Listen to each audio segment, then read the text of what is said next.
In 1350, Paris was a city caught between vibrancy and despair.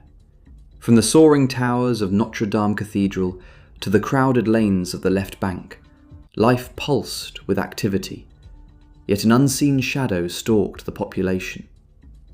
The Black Death. The plague had arrived just a few years earlier, carried by merchants, travellers, and rodents, and it transformed the city into a landscape of fear and mourning. Streets that once resonated with the laughter of children and the clatter of merchants' carts now echoed with the coughs of the sick and the sombre procession of those who had fallen. Survival was no longer a matter of comfort or ambition. It was a daily negotiation with death, scarcity, and the harsh realities of medieval urban life. Parisian streets were narrow, often barely wide enough for 2 carts to pass. Buildings leaned inward, their wooden beams and half-timbered walls creating shadowed alleys where sunlight barely penetrated. Smoke from cooking fires mingled with the stench of open drains and animal waste, producing a haze that clung to clothing and hair. Wealthier citizens occupied stone houses along the Seine, their interiors filled with tapestries, carved furniture, and the occasional luxury of a private hearth. In contrast, the poor lived in cramped quarters where several families might share a single room. Floors were straw-strewn, beds were rare, and warmth was a constant concern, particularly during bitter winters. The labour of survival began at dawn. Men fetched water from public fountains or from the Seine itself, carrying heavy ceramic jugs through streets slick with mud and refuse. Women tended households, grinding grain for bread, washing soiled clothing in basins of icy water, and preparing simple meals over smoky hearths. Children were pressed into service from an early age, assisting with chores, tending animals, or running errands to nearby markets.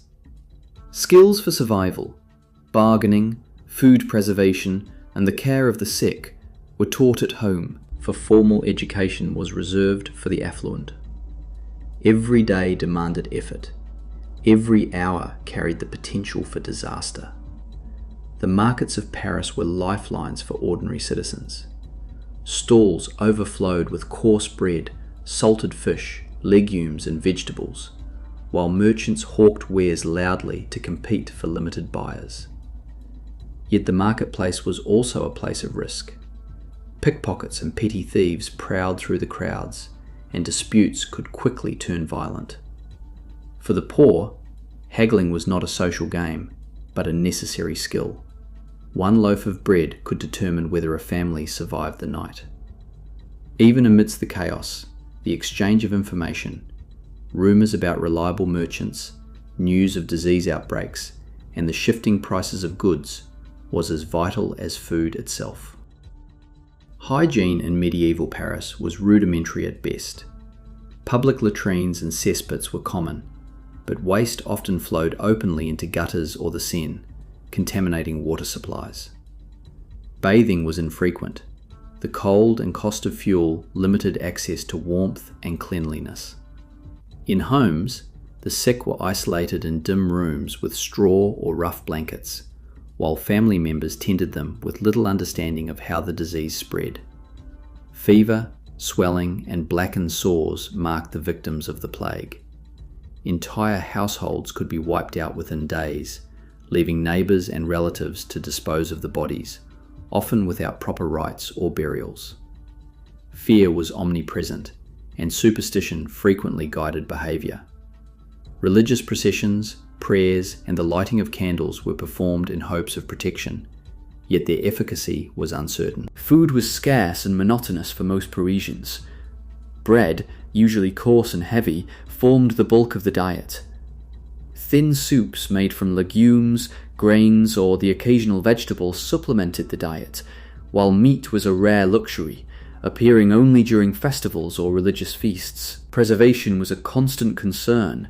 Families salted, smoked, or dried what little food they could, stretching supplies through periods of scarcity, Those unable to afford provisions relied on scavenging, bartering, or begging. Hunger was a daily companion, shaping the rhythm of life, and the threat of famine loomed whenever harvests failed or trade was disrupted. Social networks played a critical role in survival. Extended families, neighbours, and guilds provided informal safety nets. Knowledge of the city, safe routes, reliable merchants, and the timing of market arrivals was invaluable. Alliances, favours, and patronage often determined a household's fate during scarcity. Guild members could assist apprentices, neighbours could share bread, and religious institutions occasionally offered alms or shelter. Yet charity was limited and inconsistent, and the struggle to survive required constant vigilance and resourcefulness. Work in Paris was relentless. Artisans laboured for long hours in cramped workshops. Blacksmiths hammered metal into tools that kept trades alive. Cobblers repaired worn shoes. Weavers spun threads into cloth for clothing or sale. Farmers on the outskirts tended crops and livestock, supplying the city with food while balancing their own household needs. Children contributed from the age they could walk, learning trades and performing tasks that were both immediate necessities and long-term investments in their family's survival. Every member of society, regardless of age or strength, was part of the intricate machinery that kept the city functioning. The natural environment imposed additional challenges. Winters were harsh, with inadequate insulation and expensive fuel for warmth.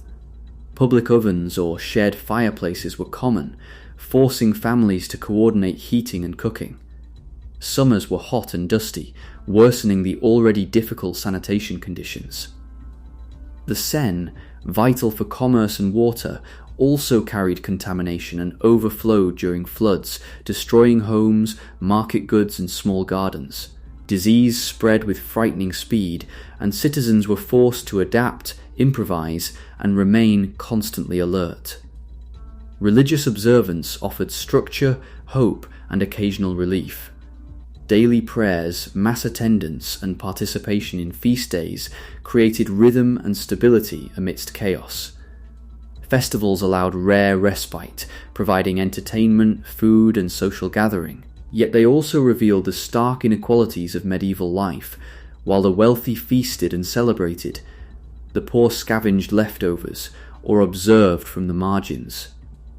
Faith was both psychological support and practical resource, with priests and nuns occasionally distributing alms.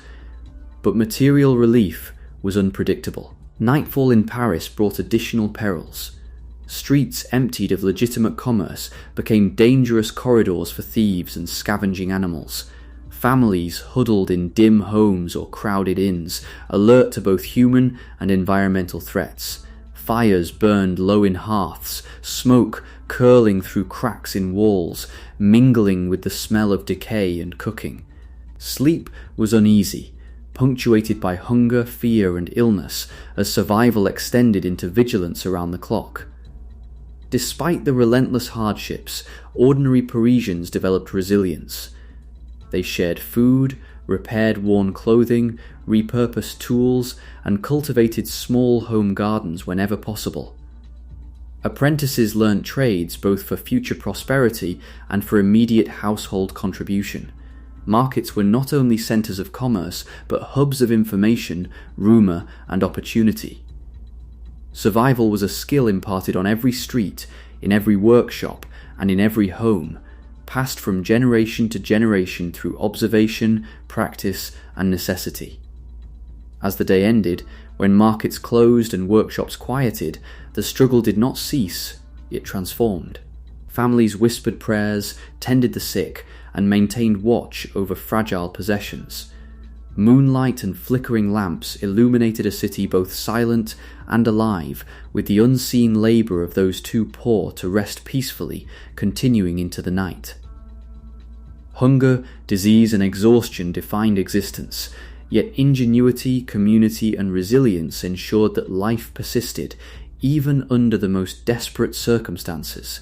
The daily reality of Paris during the Black Death was measured not in wealth, comfort, or leisure, but in endurance. Ordinary citizens, street vendors, artisans, women, children, and labourers were the lifeblood of the city. Their struggles largely unrecorded, but essential to the survival of their households and neighbourhoods. The fight for food, shelter, and safety was continuous, a reminder that even in an age of monumental architecture, religious grandeur, and political power, the medieval city was, for most, a world defined by relentless survival.